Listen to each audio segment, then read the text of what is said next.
ამბობენ რომ ჭადრაკში ყველაზე ძლიერი სვლა საჭადრაკო დაფის თავზე გადამტვრევაა. ხუმრობით რა თქმა უნდა.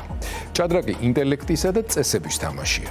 დაფის დამტვრევის შემდეგ ჭადრაკი აღარ არსებობს. რჩება მხოლოდ ველური, ტლანქი ძალა. ცოტა ხნის წინ ირაკლი კოლბახიძემ ბიძინა ივანიშვილს პოლიტიკის გროსმაისტერი უწოდა. გროსმაისტერი, რომელსაც ყველა სვლა წინასწარ აქვს გათვლილი, ყველა კომბინაცია დამუშავებული და ყველა მოწინააღმდეგე წინასწარ დამარცხებული. მაგრამ ორი დღის წინ სწორედ ამ გროსმაისტერის პოლიტიკურმა სისტემამ აირჩია ყველაზე პრიმიტიული სვლა. ოპონენტის თავზე საჭადრაკო დაფის გადამტვრევა. პარლამენტში, სადაც სიტყვით უნდა იმარჯვებდე, ძალით გაიმარჯვეს.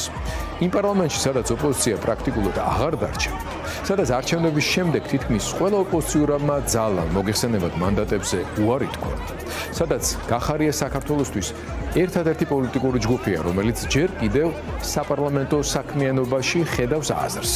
სწორედ ამ ჯგუფს დაესხნენ თავს. ეს განსაკუთრებით საყურადღებოა. წლების განმავლობაში ხელისუფლება გვიმტკიცებდა, რომ პრობლემა იყო ოპოზიციის რადიკალიზმი, რომ პრობლემა იყო ბოიკოტი და პარლამენტის გარეთ ბრძოლა. მაგრამ როდესაც პარლამენტში დარჩენილ ერთადერთ ოპოზიციურ ჯგუფსაც ცენ, მისი ლიდერის დასაჭერად და პარტიის ასაგრძელად მართლმსაჯულებას იარაღად იყენებ, უკვე ცხადი ხდება, რომ პრობლემა არც რადიკალიზმია და არც ბოიკოტი. პრობლემა თავად ოპოზიციის არსებობაა. რეჟიმი, რომელიც ოპონენტს მხოლოდ მაშინ აღიარებს, როდესაც ის დუმს, სინამდვილეში ოპონენტს საერთოდ არ აღიარებს. პარლამენტში უმცირესობაზე ფიზიკური ანგარიშსწორებით ხელისუფლებამ კიდევ ერთხელ გვაჩვენა, რომ როდესაც თვით გამოცხადებულ გროსმეისტერს, თუნდაც უკიდურესად ლიმიტირებული დემოკრატიული თამაშის წესებით მოგება აღარ გამოდის, ავტორიტარული ძალაუფლება ყოველთვის ერთსა და იმავე სვლას აკეთებს. სათამაშო დაფას ოპოზიციას თავზე ანეწავს.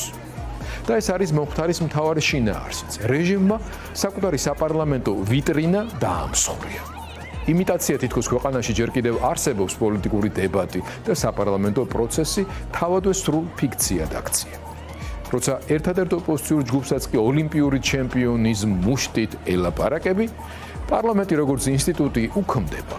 ის ტატამია და მხოლოდ უხეში, უინტელექტო, ტლანქი ძალის და კორუმპირებული ძალაუფლების სათარეშო ტერიტორიად იქცევა.